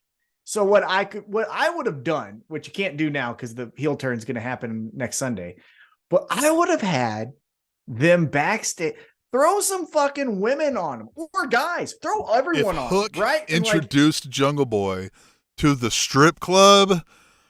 Now I'm on it, right? And no, here's what I want. I want him introducing Jungle Boy to the strip club, who's kind of like a little timid, like, I've never been to one of these before, right? Like, have him be a little naive, right? The babyface, and he's like, oh, okay, the women, you just, you know what I mean? And then we get Jungle Boy maybe a cool rub off. Because maybe Jack Perry is really that cool guy in real life, and it doesn't come across, right? Like, maybe we can get some of that, because I feel like that's also missing a little bit with the Jungle Boy. We love him, but like he's kind of nerdish, you know what I mean? Like he's not really. But what I was gonna say though is like, look, let's break kayfabe again for a quick moment. He's in a relationship with Anna Jay. Anna Jay is a very pretty young woman, right? Yep. So what I was saying is like the strip club would be fun, but I don't know if TBS is going to be cool with that. Right. What I'm saying is just they're backstage. And Hook sees the value in Jungle Boy of, oh, well, he gets all the girls. Well, I want some of the girls. So if I hang out with him, then I'm getting some of the girls, right? Like that's the appeal for Hook to hang out with Jungle Boy. We haven't got anything out of Hook. We don't ever know Hook's intentions. The silent That's thing, what I'm saying. This is part of the issue. Either we need a manager for Hook or we've got to find a way to let him start being able to speak, right? A la Kane. No, I don't think he can. Yeah, I don't think. But that's it. So now, do we need a manager? But how do we get a manager that brings across the same aura and talk and swagger and you know? Well, we know if you stopped with the he's got to be in a box for TV and you just say be you, his fucking dad Taz could do all that shit for him. Of course, but this is where I even like. Because I feel like Jungle Boy's stronger in that regard, right? If we turn him, not heel, but more the cool baby face as opposed to the like everybody, all the kids love him. And he was able maybe to do some more of the talking. That's not his strongest point. I'll give you that. But like, I feel like he could cut a more workable promo. Well, that's what he's going to do. And then if he could kind of do the speaking for Hook. So maybe I originally was like, I don't want this tag team at all. I don't care. But I do see the benefit of maybe them filling in some of the gaps that each other is missing. Yeah, I think they're going to benefit from each other, but we're getting the heel turn. That's all to say that. All right, so now, Tim, let's get to the main event and end of the show, which, holy Christ, they just said, we're going to put all the fun in a blender at high speed and watch it go. So everybody, first this off, was an Oprah moment. You get a segment, and you get a segment, and you get a segment. So the match is the Hung Bucks, Hangman Adam Page, and the Young Bucks, first time teaming in AEW, taking on the Blackpool Combat Club, which consists of Claudio, Jon Moxley, and Yuta. And before we even get to the finish, this fucking match did everything too. They tried super kicks and DDTs and pile drivers and uppercuts and new and da boom boom bada, fireworks everywhere. It was fucking fun. Hangman gets the victory over Yuta. So we get Hung Bucks victorious over the Blackpool Combat Club, who on commentary, which Bryan Danielson was on, had said that they hadn't lost a match or been pinned for like a year or something. I think they're right. Like, I don't recall it. Yeah. So Blackpool Combat Club's like, well, fuck this. We don't like losing. Let's beat them up more. So we get beat up. And then, holy fucking shit, my best friend comes back from the dead in his jean shorts and long ass t-shirt like it's 1998, fucking walking Same down shit there. He wore on the plane. Yep. Oh, hell yeah. There ain't no gear for Eddie Kingston. And he comes in there. Gear, I'm wearing double it, bitch. Legs that action. Yeah. He double legs that fucking action figure, Claudio Castagnoli, and he's pounding on his head. Pound, pound, pound, pound, hit. It's on site. He Kingston goes out. And Castagnoli. Yeah. Yep. Yeah, Castagnoli rolls out. And then Jon Moxley is like, motherfucker, what are you doing? Yeah. And Eddie's like, hey, well, because the agreement, if you recall, and I had to do some research because I was like, wasn't something said, and I do recall it, when Claudio made his debut back in the original them versus the JAS, there was the agreement that Eddie Kingston wouldn't fight Claudio in AEW. Don't fight in Ring of Honor, but with Jon Moxley in AEW, just fucking keep that shit out of here, right? So Eddie Kingston kind of broke his word. And Moxley got pissed, like, what the fuck you doing in here, man? We got to beef with these guys. Fuck that. Sorry. And then, and then those young pricks, they come in and they start beating up on Moxley. And Eddie's like, God damn it, guys. Like, no, stop this shit here. Like, yeah, it's not that guy. It's that fucking guy. Right. Yeah. Go beat up him again. We just, or I'm going to go beat him, but just leave. I don't even need you. Just go leave. Right. But then left turn. Here we go. Now the Weirds Mobile's in full motion. Takeshita comes out. And he gives a forearm to the back of the neck of Eddie Kingston. And he's sitting there like, I'm the coolest fucking guy. I'm the coolest guy. And then here comes Kenny Omega with nipples the fucking size of daggers. Just fucking, did you see his nipples? He's got really long nipples. Oh my God. Kenny nips Omega. Yes. Oh my man, he's on that WWE diet. He comes running out, which good. I don't care. We are forever calling him Nips Omega. He's Nips Omega. I thought Castagnoli had the largest nips in wrestling, but you're right. It might be Omega. Mm-hmm. Yeah. Not last night. It was and we're talking about like nipple length outwards, not areola size. We're talking like length of nipple, like protrudence, right? Yeah, we're talking about Madonna 1992. We're talking about brawl. You could just put a ruler perpendicular to his chest and measure the inches. Yeah, you could cross a fucking river on his fucking nipple from one side to the other. Yeah, could hang a tire swing from them some bitches.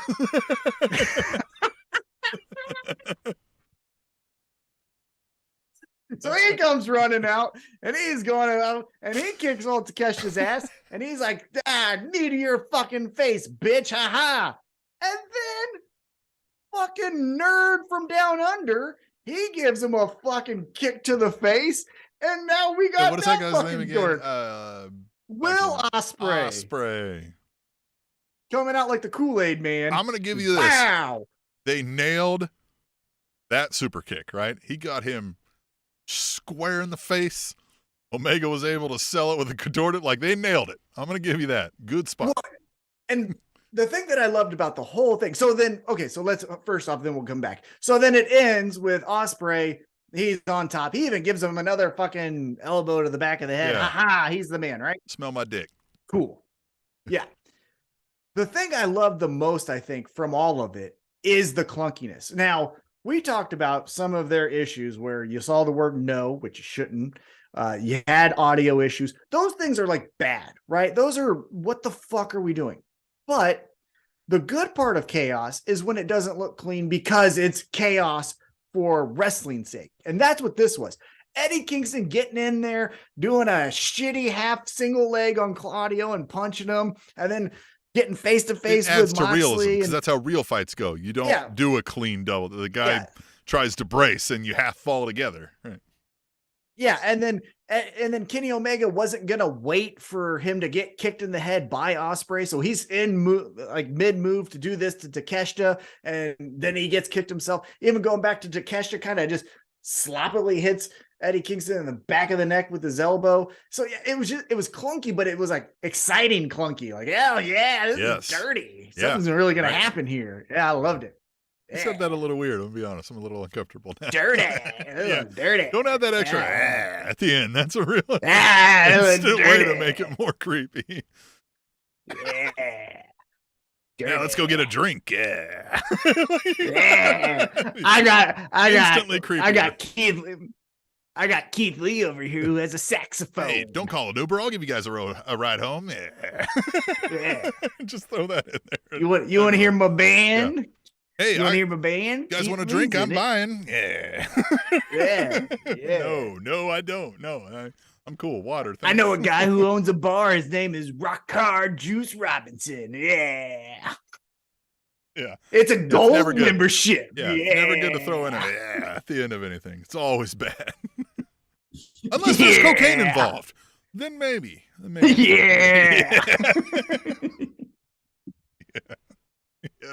Yeah, indeed.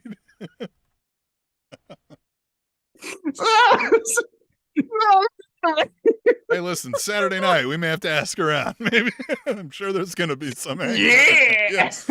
Sure, somebody at the, I'm sure you don't put on a Chihuahua beauty pageant without a significant amount of cocaine.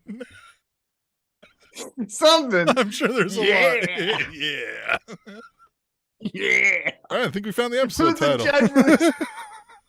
But they're going to be like, who's the judge for this Chihuahua beauty pageant? Yeah. Like, oh, yeah, that makes sense. This is my fifth one today. What? Yeah. They're all beautiful. Yeah. Why don't you put that one in my band? Woo. Yeah. Oh, man. I'm hyped for this event Saturday. I tell you that. But yeah. So, yeah, we had chaos. And that, I think somebody mentioned this. It might have been Jeffrey Sills. Forgive me if I'm misquoting. Early in the chat, they said this felt like a go-home show. It really did. And it isn't, but it really did. Yeah. Yeah. I mean, because what are they going to... I mean, we already have some matches announced, right? We got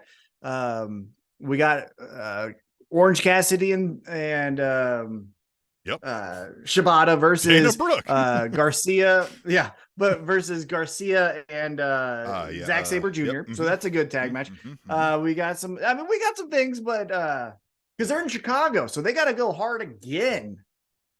So this might have been technically the go-home show for Collision, even though it's supposed to be what we're hearing, maybe different storylines. So Dynamite. We'll see. You mean Dynamite? Well, I meant Dynamite was the go-home for the first episode of Collision. Oh, I got you. Yeah, possibly. So maybe they were trying to go but I let's think go Dynamite and throw things. I think it's supposed to be different. Yeah.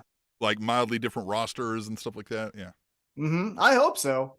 But I also hope that it's not like a why have we never seen why have I never seen Eddie Kingston and Miro fight again? Right. It's like, I don't need a full split, but like a mostly different, right? Like occasionally you're going to have some crossover. I get like logistics purposes makes it too hard sometimes to do, split. It's like, oh shit, somebody's sick.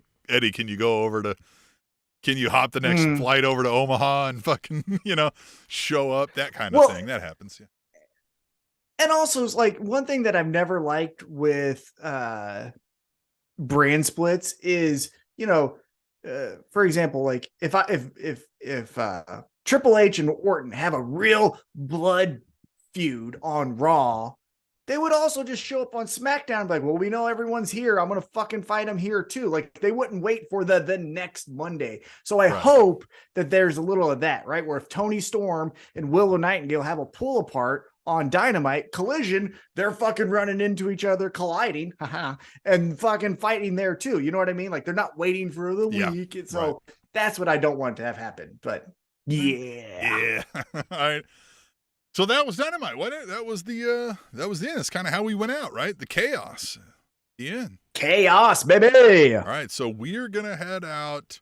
We're gonna put this show together, load up for the podcast listeners, and remind you to stay tuned to SpanishAnnounceTable.net throughout the weeks to keep up to speed with us and what we're doing. But this week we're gonna go get into some festivities at the Tacos and Tequila Festival, and we'll report back next week on the Spanish Announce Table. Yeah. The Spanish Announce Table.